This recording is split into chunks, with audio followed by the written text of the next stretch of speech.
ቲክቶከሩ ጆን ዳንኤል በተቀጣበት ሕግ አትሌት ፈይሳ ለሊሳም ሊከሰስ ይችላል። ጾም ማለት መከልከል፣ መታቀብ፣ መሰብሰብ፣ መቆጠብ ማለት ነው። ምን በደልናችሁ? እስካሁን የተጫወታችሁብን ነው። የበደልናችሁ ነገር የለም። እንዴት አይነት ማፈሪያ ናችሁ እናንተ! አሁን የተከበራችሁ ውድ ዩቲዩብ ቤተሰቦቼ ዛሬም እንደተለመደው አዝናኝና ቁም ነገር አዘል የሆኑ መረጃዎችን ይዤላችሁ ቀርቤያለሁ። ወደ ቪዲዮቹ ከዛ በፊት ግን ለዚህ ቻናል አዲስ ሆናችሁ ላይክ እና ሰብስክራይብ እንዲሁም የደወል ምልክቱን በመጫን ይህን ቻናል መቀላቀል ትችላላችሁ። ወደ ቪዲዮቹ ተመራባሪው እንግዲህ ብዙ ነገሮች እንደሚናገር እናውቃለን። እስኪ እሱ ከተናገራቸው ነገሮች ውስጥ አንዱን ተመልክተን እንመለስ። ከጆን ዳንኤል ጋር ሪሌሽንሺፕ ውስጥ ነበርኩኝ። ግን ሪሌሽንሺፕ ውስጥ ሆነን ጸባችን ነበር የሚበዛው። በጣም ነበር የሚያሰቃኝ፣ በጣም ነበር የሚመታኝ፣ በጣም ነበር የሚያስፈራራኝ። ማለቀስ ሁሉ ተበዳይ አይደለም። የጃኒን ህይወት ላለመበጥበጥ ሪሌሽንሺፕ ላለመበጥበጥ ዝም ብዬ ነበረ። ብዙ ነገር ዝም ብዬ ተቀብዬ ነበር። አሁን ግን እያንዳንዷን ነገር በማስረጃ አሰማችኋለሁ። ይሄ ጎንደር ሆና ደውላ ያወራችኝ ነው። ስሙትና ቀጥላለሁ። እኛ እነስናችሁ ምን አረግናችሁ? እኛ አሁን እኮ ውርደታችንን በነገራችን ላይ የእናንተ ፌለር የኛም ጥፋት ነው። እንደማህበረሰብ ዞር ብለን ጀርባችንን ሳናይ ከየት እንደመጣችሁብን ሳናይ ጓሮ የበቀላችሁበትን ጓሮ ማቃጠል ስንችል ጓሮን በጭራሽ ማስጋጥ በከብት ስንችል ጓሮን ሳር እንዳይበቅልበት ማድረግ ስንችል ተዘናግተን እኛ ስንጦዝ በየፖለቲካው በየምናም መጣችሁብን። የኛ ይሄ ውርደታችን ነው። በጋራ እኛን አዋርዱን ግድ የለም። እኛ እንችለዋለን። መቼም የመጣብን አይደል? እኛ አነስናችሁ። ምን በደልናችሁ? እስካሁን የተጫወታችሁብን ነው። የበደልናችሁ ነገር የለም። እንዴት አይነት ማፈሪያ ናችሁ እናንተ! አሁን እኔ እኮ የምድረ ውርጋጥ መጫወቻውን እኮ በቃ ፊታቸውንስ ማሳየታችሁ ታሪቀን እኮ ነው። ሰው አይደላችሁም እኮ ነው ትርጉሙ። ሰው አይደላ ምንም አታመጡም ነው። እውነታቸውን ነው። በሰላም ታክሲ አድርገው ይሄዳሉ፣ በሰላም መኪና ይዘው ያልፋሉ። ላይቭ ገብተው ሰው ገንዘብ ይሰጣቸዋል። ገንዘብ የምትሰጧቸው ሰዎች ገንዘብ ይንሳችሁ መዳለም ዘላለም አለማችሁ ለነዚህ ገንዘብ መስጠት በቃ ባለጌ ስፖንሰርድ ነው። ባለጌ የክብር እንግዳ ነው ባለጌ ኢትዮጵያ ውስጥ። አሁን እናንተን አይቼ እኔ አፈርኩ፣ በጣም አፈርኩ። በቃ ምንድነው የሆነው? ምንድነው የታመምነው? ተመልካቾች ቪዲዮውን እንደተመለከትነው ነው ሰመረ ባሪያው እንግዲህ ብዙ አስተማሪና ደስ የሚሉ ነገሮችን እና ያው እንማርበታለን ብለው የሚያስቡ ነገሮችን አምጥቶ የሚያሳየን። እስኪ እናንተም ስለሱ ቪዲዮ የተሰማችሁን ሐሳብና አስተያየት ኮሜንት ላይ መጻፋችሁን አትርሱ። ወደ ቀጣይ ቪዲዮ እንግዲህ ተመልካቾች በመቀጠል ደግሞ ጾም ውስጥ ገብተናል። ስለዚህ ጾም ደግሞ አባ ገብረ ኪዳን ያስተማሩን ትምህርት አለ። እሱን ትምህርት ተመልክተን እንመለስ። ጾም ማለት መከልከል፣ መታቀብ፣ መሰብሰብ፣ መቆጠብ ማለት ነው። መከልከል፣ መታቀብ፣ መቆጠብ፣ መሰብሰብ ነው ጾም ማለት። ይሄ ቃል በቃል ሲፈታ ቃል በቃል ጾም የሚለው ግሱ ዝም ብሎ ሲፈታ ቃሉ እንዲህ ይፈታል። መንፈሳዊ ትርጉም ሲሆን ደግሞ ከኃጢአት ከምግብ በታወቀ ጊዜ በጊዜ ውቅ በታወቀ በተለካ በተሰፈረ ጊዜ ከመብልና ከኃጢአት መከልከል ጾም ይባላል። ለምንድነው ጾም የምንጾመው ነው? ጾም የሰው ልጅ የተፈጠረለት ዓላማ ነው። ይገርማችኋል የእግዚአብሔር ቤተሰቦች፣ ሰው የተፈጠረው ለመብልን አይደለም፣ የተፈጠረው ለጾም ነው። እና ምን ጾመው ለምንድን ነው ካላችሁ ሰው ለመሆን ነው የምንጾመው። ሰው ለመሆን ነው የምንጾመው። ሰው የተፈጠረ ለጾም ነው።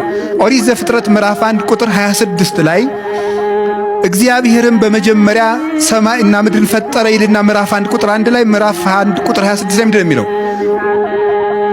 ንግበር ሰብአ በአርአያነ ወበአምሳሊነ፣ እግዚአብሔርም ሰውን በአርአያውና በአምሳላችን እንፍጠር አለ። በአምሳላችን እንፍጠር አለ ይላል። ታውቃላችሁ፣ ይሄን ጥቅሱን ማታውቁት ነው አይደለም። ሰውን በመልካችን በአርአያችን እንፍጠር አለ። እግዚአብሔርን መስለን ነው የተፈጠርነው። እግዚአብሔር ይበላል አይበላም? ምእመናን እስኪ ተናገሩ እንጂ ይበላል አይበላም? አይበላም። እናንተ ዝም ብትሉ እኔ መሰክርለታለሁ። ይበላል አይበላም? አይበላም። ሰው ደግሞ በማን መልክ ነው የተፈጠረው? በእግዚአብሔር መልክ ነው የተፈጠረው። ስለዚህ እግዚአብሔር አትብሉ የሚለን እግዚአብሔር እንደዚህ ብሎ እንደ ክፉ ዳኛ እንዲያርግ ብሎ አለቅነቱን ለማሳወቅ አምላክነቱን ለማሳወቅ እኛን መግዛቱን ለማሳወቅ አይደለም እንደዚያ የሚለን። እንደዚያ የሚለን ሰው በእግዚአብሔር አምሳል ስለተፈጠረ እግዚአብሔር ደግሞ የማይበላ የማይጠጣ ዘላለማዊ ሕያው ከምግብ ውጭ የሆነ በዘላለማዊ ባህሪ የሚኖር ስለሆነ ያንን በሱታፊ አምላክ በጸጋ እሱ በባህሪው ሕያው የሆነበትን መልክ ለኛ ስለሰጠን እግዚአብሔር በክብሩ የማይበላ እንደሆነ የሰው ልጅ ሲጾም የእግዚአብሔርን ክብር ይሳተፋልና አባታችን አባ ገብረ ኪዳን ያስተማሩትን ትምህርት ተመልክተናል። አባታችን ቃሉት ያሰማልን እያልን ኮሜንት ላይ ጻፍ ማድረጋችንን አንርሳ። ወደ ቀጣይ ቪዲዮ ካቹቼ ሰሞነኛና ወቅታዊ የሆኑ ቪዲዮዎች አሉ። እስኪ ደግሞ እነሱን ቪዲዮዎች ተመልክተን እንመለስ። አባቴ ሁሉንም ነገር ሰጥተህ አሳድገኛል። ደስተኛም ነበርኩ። በዚህ ምድር ላይ ያላየሁት ነገር የለም። ሁሉንም አይቻለሁ። ምንም አዲስ ነገር የለም። ራስ ወዳድ በመሆኔ ይቅርታ አድርግልኝ። ጥሩ ቦታ ስለሚሄድ ለኔ ደስተኛው። ፊዮሬላ ነብዩ የ13 ዓመት ታዳጊ ነበረች። ጥር 4 ለምታከብረው ልደቷ ዝግጅቷን አጠናቃ አሜሪካ እንዲከበር ነበር የታቀደው። ልደቷን ከወንድምና እህቶቿ ጋር ለማክበር ወደ ዩናይትድ ስቴትስ ለመጓዝ በዝግጅት ላይ ነበረች። የበረራ ትኬት ተቆርጦ ተዘጋጅቷል። ልደቷ ሊከበር 7 ሳምንታት ሲቀሩት ፊዮሬላ ራሷን አጠፋች። አባቷ ነብዩ ሳሙኤል ፈረንጅ በእኔ በኩል ምንም ምልክት አላየውም ነበር ይላል። ይህ እየመጣ እንደሆነ ማንም የነገረኝ አልነበረም። ይህ የፊዮሬላ ታሪክ ነው። የፍቅር የማይታይ ህመም፣ የጥቃትና እየጨመረ የመጣ ቀውስ ታሪክ። ፊዮሬላ በወላጆቿ እንዲሁም በወንድምና እህቶቿ በጣም የተወደደች ነበረች። በተለይም ከአባቷ ጋር የተለየ ግንኙነት ነበራት። ከልጆቹ ጋር ጥሩ ጊዜ ማሳለፉን ነብዩ ደጋግሞ ይናገራል። ከፊዮሬላ ጋር ደግሞ ብዙ ጊዜ አብረው ያሳልፋሉ፣ ይጫወታሉ፣ ይስቃሉ።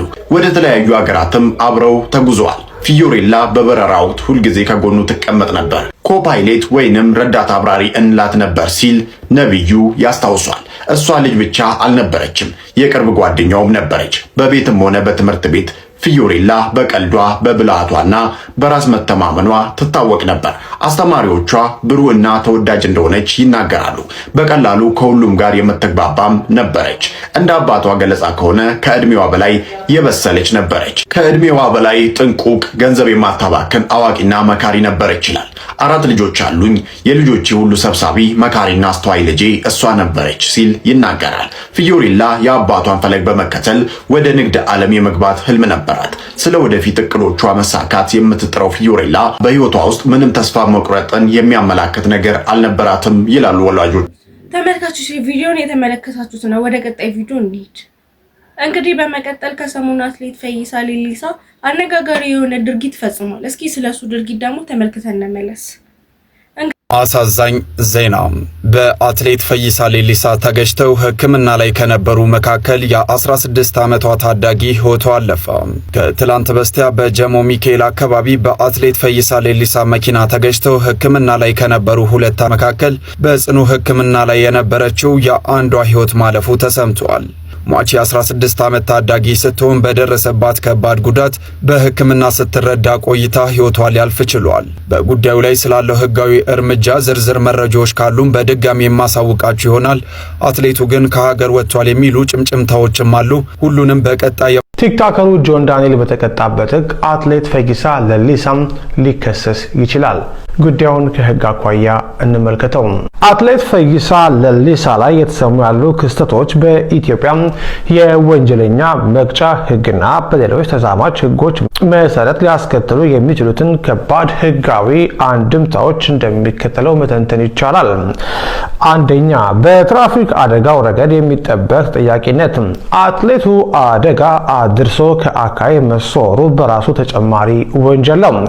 በኢትዮጵያ የትራፊክ ደንብ መሰረት አደጋ ያደረሰ አሽከርካሪም ወዲያውኑ መኪናውን አቁሞ ለተጎጂዎች እርዳታ የመስጠት፣ አደጋውን ለፖሊስ ሪፖርት የማድረግ፣ ፖሊስ እስኪመጣ ድረስ ከአካባቢው ያለመራቅ ግዴታ አለበት። ከአደጋው ስፍራ መሸሽ ወይም ሂት ኤንድ ራን በሕግ ፊት ጥፋተኛ የመባል እድልን ከማስፋቱም በላይ በሰው አካል ላይ ለደረሰው ጉዳት የሚጣልበትን ቅጣት ሊያከብድበት ይችላል። 2. የጦር መሳሪያ አጠቃቀምና የዛቻ ወንጀል። በጸጥታ ኃይሎች ላይ መሳሪያ መምዘዝና ዛቻ መሰንዘር እጅግ ከባድ ሕጋዊ መዘዝ አለው። አትሌቱ የታጠቀው መሳሪያ ሕጋዊ ፍቃድ ያለው መሆኑን መጀመሪያ ይጣራል። ፍቃድ ቢኖረው እንኳን መሳሪያውን ለዛቻና በሕግ አስከባሪዎች ላይ ለመጠቀም መሞከሩም ፍቃዱ እንዲሰረዝና መሳሪያው እንዲወረስ ያደርጋል። በስራ ላይ ባሉ የፖሊስ አባላት ላይ መሳሪያ መምዘዝና በመንግስት ስራ ላይ እንቅፋት መፍጠር እንደዚሁም የመንግስት ሰራተኛን በስራ አጋጣሚ ማስፈራራት በሚሉ ወንጀሎች ያስቀጣል። ቲክቶከሩ ጆን ዳንኤል በተቀጣበት ህግ ማለት ነው። 3 ህግን መናቅና የፍትህ ሂደትን የማደናቀፍ ውጤትም ማን እንደሆንኩ አታውቁኝም የሚለውን ንግግርና ከፖሊስ ቁጥጥር ማምለጥ የህግ የበላይነትን የመጣስ ፍላጎት የሚያሳይ ነው። ይህም ፍርድ ቤት ጉዳዩን በሚመለከትበት ወቅት ለተከሳሹ የሚሰጠውን የዋስትና መብት ሊያሳጣው ይችላል። ተከሳሹ ሊሰወር ይችላል የሚል ስጋት ስለሚፈጠር አትሌቱ በቁጥጥር ስር ሳይውል ከአገር ጥሎ ወጥቷል የሚለው መረጃ ከጠናከረና በዛው ከቀረም በኢንተርፖል በኩል ዓለም አቀፍ የመያዣ ትዕዛዝ ሊወጣበት ይችላል። በሌለበት ክስ ተመስርቶም የፍርድ ሂደቱ ሊቀጥል ይችላል። ወደ አገር ቤት በሚመለስበት ጊዜም ወዲያውኑ በቁጥጥር ስር እንዲውል ይደረጋል። አትሌቱ ቀደም ሲል የነበረው ዝናና ለሀገር ያስገኘው ክብር በወንጀል ህግ ፊት ከጥያቄ ነፃ ሊያደርገው አይችልም። ይልቁንም እንዲህ ያሉ ድርጊቶች በታዋቂ ግለሰቦች ሲፈጸሙ ለህዝብ ደህንነት ስጋት በመሆናቸው ህጉ አርያ የሚሆን እርምጃ እንዲወሰድ ሊያዝ ይችላል። ፈይሳ ለሊሳ እንደ ቲክቶከሩ ጆን ዳንኤል ይከሰስ ሲሆን በጋራም የምናየው ይሆናል። ፈይሳ ለሊሳን ሳስታውስ አንድ የሰፈር ልጅ ትዝ ይለኛል። አረፋፍዶ ነው የፈነዳው። ሲፈነዳ ዲሲፕሊን የሚባል ነገር ከውስጡ አሟጦ የት እንደጣለው አያቱ ሊሆኑ የሚችሉን አሮጊት በምን ደረጃ ተሳድቦ እንደሚያባርር የሰፈር ሰው ምርር አለ። ፖሊስም አንዴ ያስረዋል፣ አንዴ ፈተዋል፣ አንዴ ያስረዋል፣ ፈተዋል። በቃ ለእግዚአብሔር ተሰጥቶ ዝም የተባለ ልጅ ነው፣ ጉልበተኛ ሆኖ ማለት ነው። ሰፈራችን ላይ እንትን ይመጣል ቆሻሻ ቆሼ፣ ያን ቆሼ ከዛ ውስጥ ህፃናት ብረት ይለቅማሉ። ያችን ብረት ለቅመው ያው ለዳቦ ሄደው ይሸጣሉ ማለት ነው። እሱ ካለ እሱ መጀመሪያ ይለቅምና እሱ ሲሄድ የተረፈውን ነው የሚለቀሙ። አንድ ቀን እንደዚሁ እንትን መጥቶ ቆራሌ መጥቶ ሲዘረገፍ ሁሉንም ህፃናትን አባሮ እሱ ሄደ። መጀመሪያ እዛ ውስጥ እንግዲህ ተደባልቆ ፈንጂ መጥቶ ነበር። ያ ፈንጂ ፈንድቶ አንድ እግሩን ወሰደለት። የሰፈር ሰው ኡፍ አለ። ኡፍ ሁለት። ከዛን ጊዜ ጀምሮ ያ ልጅ በሰፈራችን በጣም ሰው አክባሪ መሬት የሆነ ሰው። በእርግጥ ያ ልጅ ጥሩ እንዲሆን አንድ እግሩ መወሰድ የለበትም። የሚመክረው ስላጣ እንዲመክሩትም ስላላስጠጋቸው። ፈይሳ ለሊሳም ቆይቶን የፈነዳው ዘገየ። አፈነዳዱ ግን ስርዓት አልባ ሆነ። አንዲት ጋዜጠኛ ነኝ የምትል ባልቴት ሰክራህ ሰፈር ውስጥ እየረበሽክ ነው ስትለው ሚና ገባ በራሴ ብር ያለ ሰው። በራሴ ብር መጠጣት ትችላለህ እኮ ፈይሳ። ማትችለው ሰፈር መረበሽ ነው ማትችለው። ቢኮዝ በአንተ ስካር እኔን ትረብሸኛለህ። ስለዚህ ጠጣ ግን አትረብሽ ነው እያለች ያለችው ልጅቷ። ይሄን እንኳን ማገናዘብ ያቃተው አንድ ትልቅ ቶርናመንት ላይ ለዛውም ማራቶን በተባለ ውድድር ላይ የሆነ ደረጃ ይዞ ትልቅ ደረጃ ያለው ሰው ራሱን አውርዶ በዚህ ደረጃ ያስታውቅ ነበር። ያስታውቅ ነበር እንደማይበረክት። ዳለቻም እንደዚሁ ያስታውቅ ነበር እንደማይበረክት። ይሄው እነ ጆን ዳንኤልም አንድ ሰሞን እንደዚህ ያንቀጨቅጫቸው ነበር። በእርግጥ እነሱ አሁን ወደ መስመሩ ተመልሰዋል። ፈይሳ ለሊሳም የዚህ አይነት በሽታ ነው።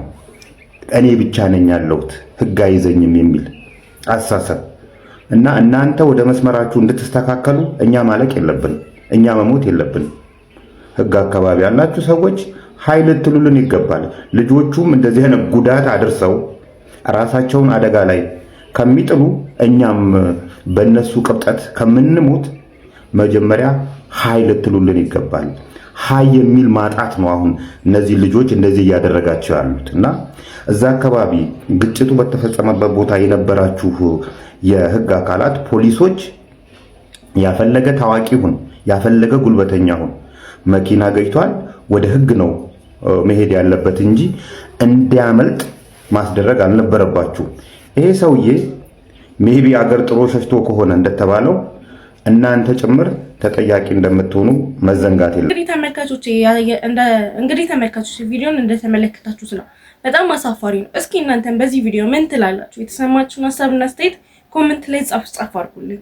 ሰሞኑን ደግሞ ስለ ዘማሪ ገብረዮሐንስ አዶናይ ብዙ ነገር እያለ ነው። ቻሌንጅ እንደጀመረለትም እናውቃለን። እንግዲህ ቻሌንጅ ከሰሞኑ አልቆ መኪና ሊሸለም ነው እያለ ነው። እስኪ ሙሉ መረጃውን ደግሞ ከሱ ተመልክተን እንመለስ። ጾማችሁን አትደሩ የተባልን ህዝቦች ከገብረዮሐንስ አጀንዳ ወደዚህ አጀንዳ መቼው ተገለበጣችሁ? በጣም አዝናለሁ። ትላንትና ጃኒና ጆን ዳንኤል ተጣሉ ምናምን ተብሎ ሰው 100,000 ሰው ቁጭ ብሏል። ሜቄዶኒያ ጊዜ ሴፎ ኦኒቤስና ዶንክ ቲዩብ ማለት ነው 2,000 ሰው ላይቭ አልገባላቸውም ነበር። 100,000 ሰው ቢገባ ኖሮ ዛሬ ሜቄዶኒያ ከ100 በላይ ቅርንጫፎች መክፈት ይችል ነበር። ብዙ አረጋን ይረዱ ነበር። አያችሁ አይደለ? ለአሚትና ለወሬ ይሄን ያህል ህዝብ ይሰበሰባል። ለቁም ነገር ግን የላችሁም። ጃኒ አንድ ነገር ልንገርሽ፣ አዶናይን የመሰለ ወንድ ካገኘሽ አይንሽም ጆሮሽም ምላስሽም ሌላ ነገር ሊሰማ ሊያይ አይችልም። እህቴ ስለማንም ነገር አታውሪ። ጆን ዳንኤል በሰው ትዳርም አትግባ። እግዚአብሔር የሰጠን የአብራክን ክፋይ አሳድግ። በተረፈኛ አያገባንም። ቤተሰቦቻችን እርቃናቸውን በታዩ ሰዎች ጣልቃ አንገባ። አጀንዳችን ገብረዮሐንስ ነው። መረጃውን እንደተመለከትነው ነው። በጣም ደስ የሚል ነገር ነው። እስኪ የወንድማችን ዘማሪ ገብረዮሐንስንም ምትወዱት አበረታቱ። ታሪክ ላይ የተመሰረተ ነው። እስኪ ደግሞ ይህን ቪዲዮ ተመልክተን እንመለስ። እኔ መች ነው እንደነሱ የምሮጠው? ይህ የ7 ዓመት ህፃን ያልተጀመረ ነገር ግን በፈተና የተሞላ ታሪክ ነው። መቼስ አይታችሁ በዝምታ እንደማታልፉት እርግጠኛ ነኝ። ነገሩ እንዲህ ነው። ሰፈሩ በልጆች ጩኸትና ሳቅ ደምቋል። እኩዮቹ ከአንዱ ጫፍ ወደ አንዱ ሲሯሯጡ፣ ኳስ ሲያባርሩና አቧራ ሲያቦኑ፣ የ7 ዓመቱ ናሆም ግን ከቤቱ በረንዳ ላይ ተቀምጦ በናፍቆት ይመለከታቸዋል። እግሮቹ ለመሮጥ ይስገበገባሉ። ልቡ ግን ተወኝ ብሎ ይለምነዋል። ትንሽ እንደሮጠ ትንፋሹ ይቆራረጣል። እንደ ጓደኞቹ መሳቅ አይችልም። ሳቁ ወደ ሳል ይቀየራልና ከንፈሮቹና ጣቶቹ ቀስ በቀስ ወደ ሰማያዊነት ሲቀየሩ እናቱ በጭንቀት ተውጣ አቅፋ ወደ ቤት ታስገባዋለች። ማታ ማታ እናቱ እንቅልፍ የላትም። ናሆም በተኛበት ትንፋሹ ሲቆራረጥ እየሰማች ደረቱ ላይ ጆሮዋን አስጠግታ የልቡን ምት ትቆጥራለች። እያንዳንዱ የልብ ምት ለሷ የህይወትና የሞት ያህል ይከብዳታል። እማዬ እኔ መቼ ነው እንደነሱ የምሮጠው ብሎ ሲጠይቃት የሚመልስለት አቅማታ እንባዋን ዋጥ አድርጋ ትድናለህ ልጄ ፈጣሪ ያለ ትለዋለች። ናሆም መጫወት ይፈልጋል፣ መማር ይፈልጋል፣ ማደግ ይፈልጋል። ነገር ግን የተሰናከለችው ልቡ ህልሞቹን እንደታቀፈች ልታስቀረው ትታገላለች። የሱ ህይወትና የቤተሰቡ ተስፋ በሕክምናና በደጋግ እጆች ላይ ተንጠልጥሏል። ለዚህም ነው ባለፉት 2 ተከታታይ ዓመታት በሞዴል ዞላ ኢቨንት ኦርጋናይዘር አዘጋጅነት በተደረገ ርብርብ 19 የልብ ታማሚ ህፃናትን ከሞት አፋፍ መታደግ ተችሏል። ዘንድሮም ለሶስተኛ ጊዜ ተመልሰናል። በዚህ ዙር 3 ሚሊዮን ብር በማሰባሰብ በህመም የሚሰቃዩ ህፃናትን ባለማበስና ህይወት ለመዝራት ታቅዷል። ቀኑ የካቲት 30 ሲሆን ከ9 ሰዓት ጀምሮ በካፒታል ኢንተርናሽናል ሆቴል ይካሄዳል። የመግቢያ ዋጋ መደበኛ 2000 ብር፣ ቪአይፒ 4000 ብር ሲሆን ትኬት ለመግዛትና እርዳታ ለማድረግ ሂሳቡን በቀጥታ ዘ ቺልድረንስ ሄርት ፈንድ ኦፍ ኢትዮጵያ ስም በእነዚህ አካውንቶች ገቢ አድርጉ። እጄ ላይ የተወሰኑ ትኬቶች ስላሉ በውስጥ መስመር ወይም ኢንቦክስ ያናግሩኝ። አንድ ትኬት ሲቆርጡ ለአንድ ህፃን ህይወት ዋስትና እየሰጡ እንደሆነ ይረዱ። ዛሬን ለነገ እንኑር። መልካም ጊዜ። አባቴ ሁሉንም ነገር ሰጥተህ አሳድገኛል። ደስተኛም ነበርኩ። በዚህ ምድር ላይ ያላየሁት ነገር የለም። ሁሉንም አይቻለሁ። ምንም አዲስ ነገር የለም። ራስ ወዳድ በመሆኔ ይቅርታ አድርግልኝ። ጥሩ ቦታ ስለሚሄድ ለኔ ደስተኛው። ፊዮሬላ ነብዩ የ13 ዓመት ታዳጊ ነበረች። ጥር 4 ለምታከብረው ልደቷ ዝግጅቷን አጠናቃ አሜሪካ እንዲከበር ነበር የታቀደው። ልደቷን ከወንድምና እህቶቿ ጋር ለማክበር ወደ ዩናይትድ ስቴትስ ለመጓዝ በዝግጅት ላይ ነበረች። የበረራ ትኬት ተቆርጦ ተዘጋጅቷል። ልደቷ ሊከበር 7 ሳምንታት ሲቀሩት ፊዮሬላ ራሷን አጠፋች። አባቷ ነብዩ ሳሙኤል ፈረንጅ በእኔ በኩል ምንም ምልክት አላየውም ነበር ይላል። ይህ እየመጣ እንደሆነ ማንም የነገረኝ አልነበረም። ይህ የፊዮሬላ ታሪክ ነው። የፍቅር የማይታይ ህመም፣ የጥቃትና እየጨመረ የመጣ ቀውስ ታሪክ። ፊዮሬላ በወላጆቿ እንዲሁም በወንድምና እህቶቿ በጣም የተወደደች ነበረች። በተለይም ከአባቷ ጋር የተለየ ግንኙነት ነበራት። ከልጆቹ ጋር ጥሩ ጊዜ ማሳለፉን ነብዩ ደጋግሞ ይናገራል። ከፊዮሬላ ጋር ደግሞ ብዙ ጊዜ አብረው ያሳልፋሉ፣ ይጫወታሉ፣ ይስቃሉ። ወደ ተለያዩ ሀገራትም አብረው ተጉዘዋል። ፊዮሬላ በበረራ ወቅት ሁልጊዜ ከጎኑ ትቀመጥ ነበር። ኮፓይሌት ወይንም ረዳት አብራሪ እንላት ነበር ሲል ነብዩ ያስታውሷል። እሷ ልጅ ብቻ አልነበረችም፣ የቅርብ ጓደኛውም ነበረች። በቤትም ሆነ በትምህርት ቤት ፊዮሬላ በቀልዷ በብልሃቷና በራስ መተማመኗ ትታወቅ ነበር። አስተማሪዎቿ ብሩህና ተወዳጅ እንደሆነች ይናገራሉ። በቀላሉ ከሁሉም ጋር የምትግባባም ነበረች። እንደ አባቷ ገለጻ ከሆነ ከእድሜዋ በላይ የበሰለች ነበረች። ከእድሜዋ በላይ ጥንቁቅ፣ ገንዘብ የማታባክን አዋቂና መካሪ ነበረች ይላል። 4 ልጆች አሉኝ፣ የልጆቼ ሁሉ ሰብሳቢ መካሪና አስተዋይ ልጄ እሷ ነበረች ሲል ይናገራል። ፊዮሬላ የአባቷን ፈለግ በመከተል ወደ ንግድ ዓለም የመግባት ህልም ነበራት። ስለ ወደፊት እቅዶቿ መሳካት የምትጥረው ፊዮሬላ በህይወቷ ውስጥ ምንም ተስፋ መቁረጥን የሚያመላክት ነገር አልነበራትም ይላሉ። እንደተመለከትነው ነው። እስኪ እናንተም ስለ ቪዲዮ የተሰማችሁን ሀሳብና አስተያየት ኮሜንት ላይ ጻፉ። የመጣው ቪዲዮዎች እነዚህን ይመስላሉ። እስኪ እናንተም ስለ ቪዲዮዎች የተሰማችሁን ሀሳብና አስተያየት ኮሜንት ላይ ጻፉ አድርጉልኝ። በቀጣይ ባሪፍ ቪዲዮ እንደምን